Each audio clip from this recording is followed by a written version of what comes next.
নমস্কার বন্ধুরা, সন্ধ্যার রান্নাঘরে আপনাদের স্বাগত। আবারও চলে এসেছি নতুন একটা রেসিপি নিয়ে।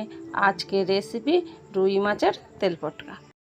সেগুলো তেল পটকা নিয়েছি রুই মাছের। এখানে বড় সাইজের একটা বেগুন, এখানে মাঝারি সাইজের দুটো আলু, অল্প একটু কুমড়ো। এখানে আমি কড়া বসিয়ে দিচ্ছি অল্প একটু তেল দিয়ে। এর মধ্যে অল্প একটু নুন দিয়ে দিলাম, অল্প একটু হলুদ। এখন আমি এইটা ভেজে নেব।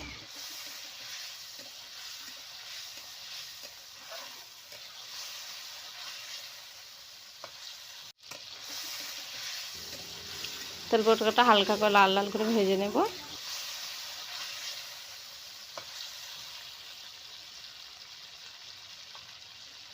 আমি দুটো মাঝারি সাইজের পেঁয়াজ কেটে নিয়েছি, ওটা দিয়ে দেবো।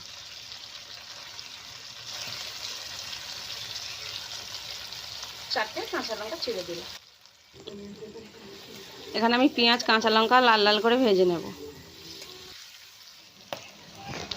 দেখুন তেল পটকাটা ভাজা ভাজা হয়ে গেছে।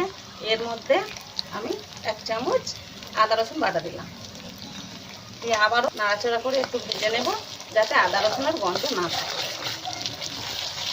দেখুন কতটা তেল বেরিয়েছে, তাই এক্সট্রাভাবে আমি তেল দিলাম না।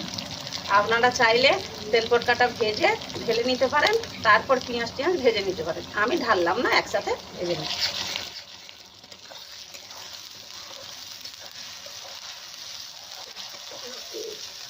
এবার একে একে যে সবজিগুলো আমি কেটে রেখেছিলাম দেখতে পাচ্ছেন, ওই সবজিগুলো এর মধ্যে দিয়ে দেব। সবজিটা আমি ভালো করে নাড়াচাড়া করে নেব।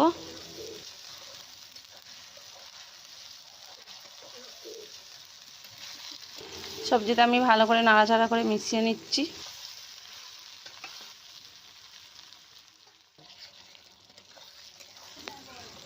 এখানে আমি একটু চাপা দিয়ে ভেজে নিচ্ছি। দেখুন 5 মিনিট হয়ে গেছে। এবার আমি খুলে হালকা নাড়াচাড়া করে নেব। দেখুন ভাজা ভাজা হয়ে গেছে।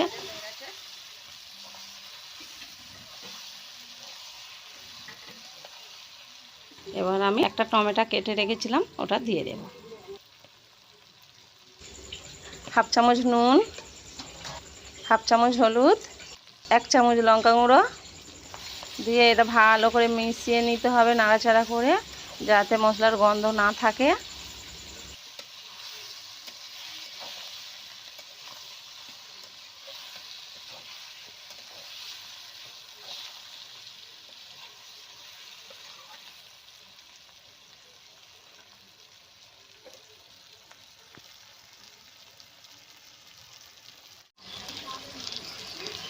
অল্প একটু চিনি দিলাম, মশলাটা ব্যালেন্স থাকে।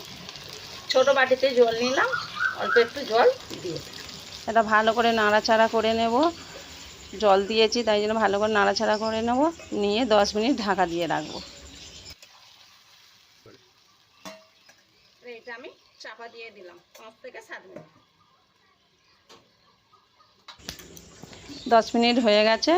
দেখুন আমি এটা খুলে দেখছি, হালকা নাড়াচাড়া করে নেব, নিয়ে আমি আলুটাকে ঘেঁটে দেখব।